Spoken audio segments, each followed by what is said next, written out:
Well, the United States says it's conducted precision strikes on targets in Houthi-controlled areas of Yemen.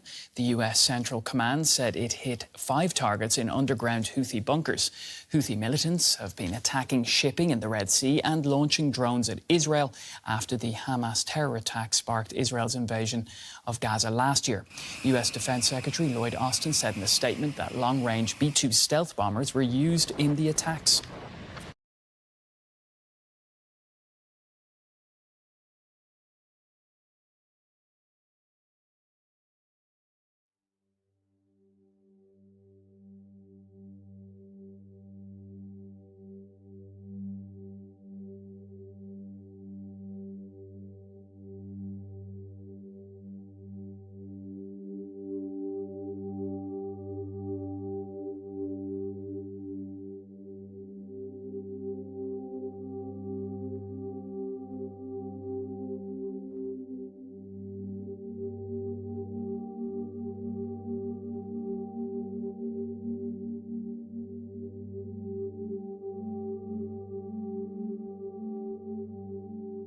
Today, the mastermind of this day of sheer evil is no more.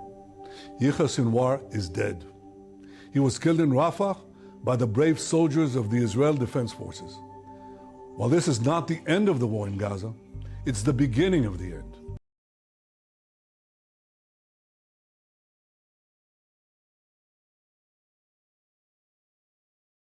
Ukrainian President Volodymyr Zelenskyy is in Brussels today for a series of meetings touting his new victory plan to end Russia's war. Earlier today, Zelenskyy attended a European Union leaders summit where he demanded more long-range missiles and permission to use them against targets inside Russia, saying that his plan would create, quote, peace through threats. Zelenskyy attempted to turn up the pressure, claiming to have intelligence that North Korea has already sent troops to join Russia's war and is preparing to deploy thousands more.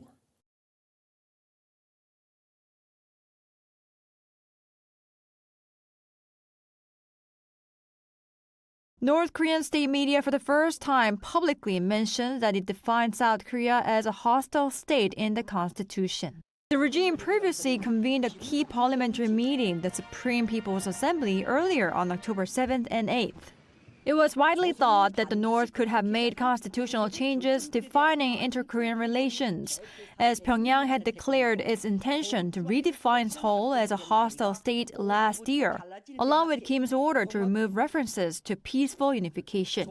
But none related to the issue have been disclosed until Thursday's news report.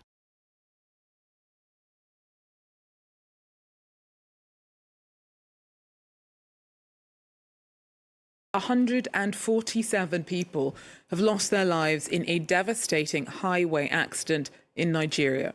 A fuel tanker first overturned and then exploded just as crowds of people from the northern town of Majiya rushed in to try and recover some of the leaking petrol.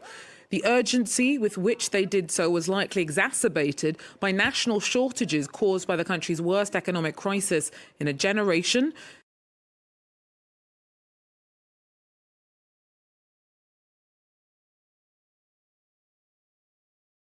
At least 7 people were killed and 6 others were injured at a café located near a police training facility in the capital Mogadishu, Somalia, after a suicide bomber set off an unknown device, as reported by the police on Thursday.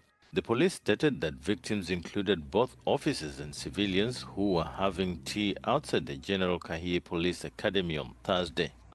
There were people who found the suicide bomber suspicious due to the item he was carrying.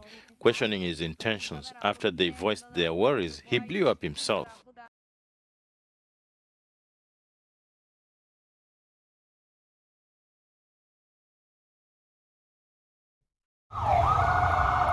The ambulance carrying the body of One Direction star Liam Payne leaves the Buenos Aires hotel where he died. An autopsy today found he suffered a fractured skull and multiple trauma in a 3-story plunge from his hotel room balcony. There's speculation the 31-year-old singer may have attempted to leap into the hotel's pool in a drug-fueled haze. Minutes before he either fell or jumped, A hotel employee called 911 saying Payne was running amok. We have a guest that is off his head on drugs and alcohol, he told the operator. He is in a room that has a balcony, and we are a little afraid he will do something that puts his life at risk. Inside his room, unmistakable evidence of drug use, with an unidentified white powder and drug paraphernalia spread out on a table. He also trashed the room, shattering the TV screen.